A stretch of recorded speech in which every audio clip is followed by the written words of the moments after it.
यहां पे मैं आया तो हमारे यहाँ भी नालायक है ना ये अपने जो लेफ्टिस्ट हैं। तो एक मेरे बुक रिलीज की, उस समय राजगोत्रा साहब ने मेरी बुक रिलीज की थी। तो उस समय ये बात हुई, एक आपको मालूम है एक साउथ से एक पेपर निकलता है, वो नालायक उसका कुछ दिन के लिए एडिटर बना था।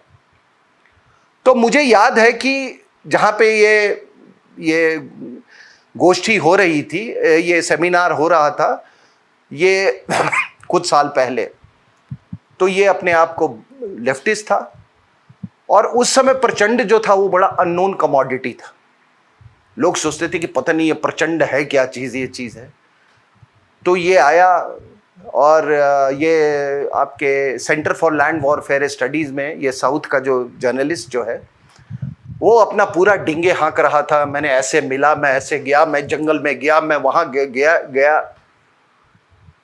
हमारे भी कुछ लोग, अच्छा मतलब ये कितना बड़ा हीरो है परमवीर चक्र वो करके आए। तो उसने कहा कि मैं कैसे मैंने पूरा अनरेबल कर दिया है, उनकी योजना क्या है, ऐसे जो साई वॉरफेयर होता है। कुछ साल के बाद बुक रिलीज में मैंने उस आदमी को एज ए डिस्कसेंट बुलाया और वो मेरी किताब पढ़ने के बाद वो कहता है कि ये तो पॉलेमिक्स है माओवादियों के खिलाफ, क्योंकि ये माओवादियों का दामाद था, ये पॉलेमिक्स है। तब मैंने कहा कि एक बात बताओ कि आप इनको क्रांतिकारी बोल रहे हो और कह रहे हो कि इनको नेपाल की आर्मी में अब्जॉर्ब हो जाना चाहिए। हमने आजाद हिंद फौज वालों को नहीं की यार, जो भी है वो गलती थी हमारी। और यहां पे ये लुटेरे, एक्सटॉर्शनिस्ट, गुंडे, बदमाश, आप देखो, आर्मी केवल बंदूक से नहीं बनती है। आर्मी का एक रैलिंग पॉइंट होता है, एक झंडा, आपका निशान। उस निशान से जिसका जितना इमोशनल अटैचमेंट होगा, अपने मुल्क से जिसका जितना इमोशनल अटैचमेंट होगा, जिसके पास जितने अच्छे संस्कार होंगे, जिसके पास जितना अच्छा चरित्र होगा, वही एक अच्छा सेनानी बन सकता है। ये गुंडे मवाली नहीं, जो कि जितने ये नॉन कम्युनिस्ट है उनकी लाखों की संख्या में इन्होंने जान ली। तो मैंने उस दिन पूछा, मैंने कहा कि एक बात बताओ कि इनको क्रांतिकारी बोलते हो क्योंकि इन्होंने लाल झंडा ले लिया, और मैं हिंदुस्तान में भी हिंदुस्तानियों से भी यही पूछ रहा हूं कि तुम ये अंग्रेजी बोलने वाले, ये जितने ये गुंडे बदमाश, ये हैं अपना कमीज खुद फाड़ने वाले लोग, इनको जो इतने रिस्पेक्टेबिलिटी देते हो क्योंकि अंग्रेजी ये बोलते हैं, तो फिर आप मधेशी लिबरेशन टाइगर्स को क्यों नहीं आप देते? 20% हिस्सा जो है एरिया वाइज में, 20 से 25% एरिया, वो अगर काठमांडू ईस्ट वेस्ट, वो सॉरी नेपाल का ईस्ट वेस्ट हाईवे कर दे तो एक वो हॉरिजेंटल डिवाइडिंग लाइन है और नीचे पूरा तराई का रीजन है मध्य से। About 50% of the population resides in Terai. उनकी अपनी मांग है, उनका अपना बिल्कुल एक अलग जियो पॉलिटिक्स है। वो भारत की तरफ ज्यादा देखते हैं वो। तो मैंने कहा कि उनका जो मधेशी लिबरेशन टाइगर्स जो है, उनको आप क्यों नहीं लेते फौज में? उनकी डिमांड भी थी। लेकिन ये हिंदुस्तान में हमारे जो कुछ इंटेलेक्चुअल, जो ये जिसको कहते हैं, क्या मेरे पास शब्द नहीं आ रहे, जो ये इंटेलेक्चुअल फ्रॉड्स जो हैं, इन लोगों ने एक ऐसा माहौल तैयार किया था कि कोई भी गुंडा वो लाल झंडा ले ले, हाथ में चाकू ले ले, वो क्रांतिकारी बन जाता है।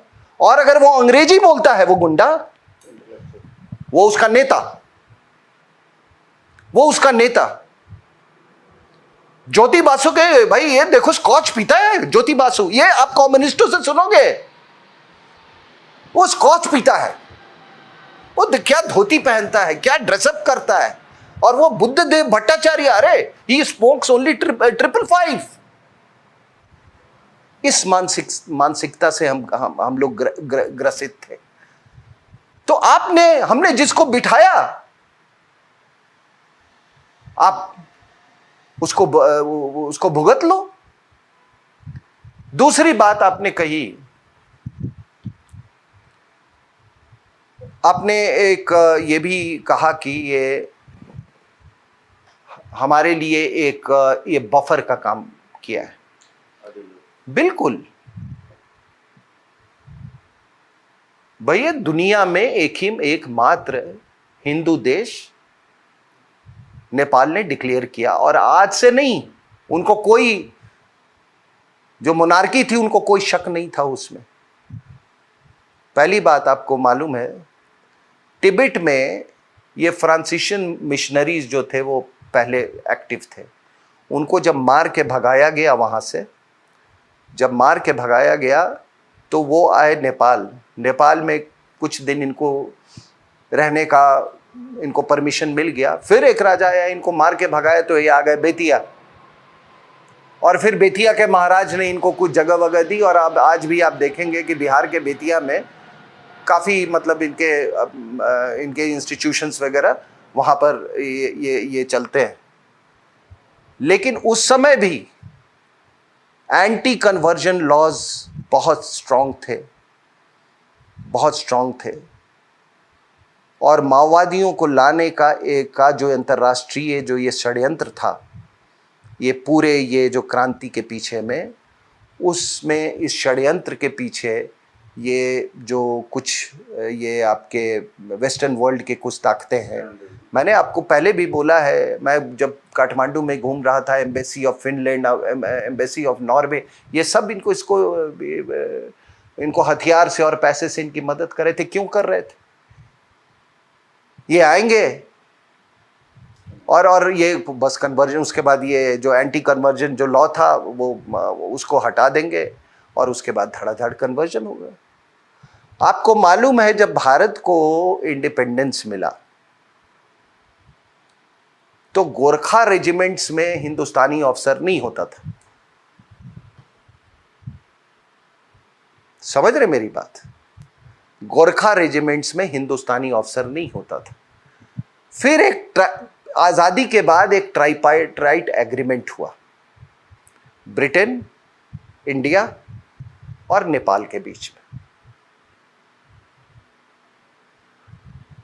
तो उस ट्राइपाइट एग्रीमेंट में ये निर्णय लिया गया, जो राजा थे वहाँ नेपाल के, उन्होंने कहा कि ठीक है, आपके यहाँ आप कुछ हिस्सा आप ले लो। तो ब्रिटेन के यहाँ कुछ चली गई फौज, और बाकी जो बल्क फौज थी वो हमारे यहाँ चली आई, जितने गोरखा रेजिमेंट्स थे। लेकिन एक ही शर्त में नेपाल के राजा ने माना, वो शर्त था कि ये कभी भी ये हिंदुओं पर गोली नहीं चलाएंगे। ये पहलू, इतिहास का पहलू बहुत कम लोगों को मालूम होगा कि ये इसी शर्त पे ये अपनी सेवाएं देंगे कि ये इनको कभी भी इनको ये नहीं कहा जाएगा कि हिंदुओं पर गोली चलाओ। हमने उसको स्वीकार किया। तो नेपाल एक फिजिकल ही बफर नहीं था, एक आइडियोलॉजिकल बफर भी रहा है।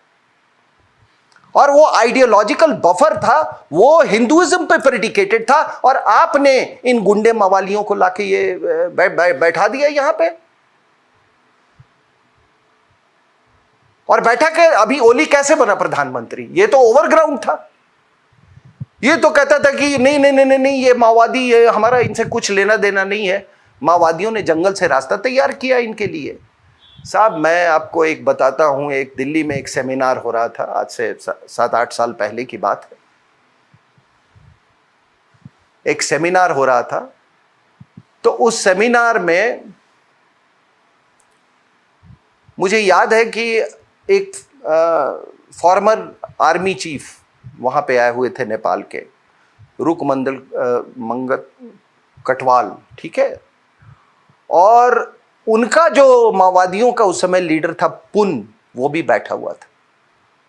और हमको कटवाल साहब ने एक बात बोला था, उन्होंने कहा था कि, और पुन को बोला कि अरे हम तो चाहते तो तुमको कब का खत्म कर दिए होते। एक पर्टिकुलर जगह है होलेरी, कहाँ पे, वहां पे पूरी नेपाल आर्मी ने इनको घेर लिया था और फिर वहां के राजा ने इनको बोला कि छोड़ दो इनको, ये अपने ही लोग हैं। कहा वो हमसे सबसे बड़ी गलती हुई थी, वो सबसे बड़ी गलती हुई थी।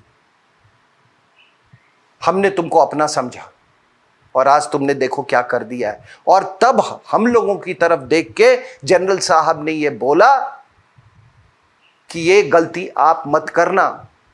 आज आपको ये बात महसूस नहीं हो रहा है क्योंकि आपका देश बड़ा है, you have a space to trade. लेकिन नेपाल के पास वो स्पेस नहीं था ट्रेड करने के लिए। और देखिए, तो उस रास्ते से गया और ये ओली और ये सारे लोग वहां पर आके बैठ गए वहां पे। तो आज जो हम ये कह रहे हैं कि ऐसा क्यों हो गया, वो तो हमको तब सोचना चाहिए था। अपने हित में भाई, आपने एक चरित्र था उस देश का, वो तो आपकी तरफ देख रहे थे। मैं बार बार ये चीज कह रहा हूं, वो तो आपकी तरफ देख रहे थे। और आप देखिए, वही बात नहीं थी। आप देखिए, ये नक्शा देखिए, मैं कुछ साल पहले ये नक्शा का स्वरूप भी बदलता रहता है। ये मैंने कई 1.5 दशक पहले ये नक्शा बनाया था। ये देखिए, ये जो आप देखें डॉट डॉट वाला, ये नॉर्थ ईस्ट का ये ट्रबल एरिया, जो ट्रबल्ड एरिया आप देख रहे हैं, ये आज बहुत अच्छी हालत में है। अगर कोई हिंदुस्तान में सबसे बढ़िया मोदी सरकार की अगर के दौरान अगर कोई सबसे बढ़िया गुड न्यूज जिसको बोलते हैं, अच्छी खबर है, वो पूरे नॉर्थ ईस्ट से है। जिस तरह से इंटीग्रेशन और एसिमिलेशन हुआ है आज नेपाल में, जितेंद्र जी, लोग कह रहे हैं जो कुछ भी हुआ है, आपको मैं बताऊं कि नॉर्थ ईस्ट में क्या हुआ है। वो खबर तो छपती नहीं है, अच्छी खबर छपती नहीं है कभी। हमारे ये म्यांमार से एक प्लेन लोड इंसर्जेंट्स का म्यांमार से इंडिया में आया, आपको मालूम है?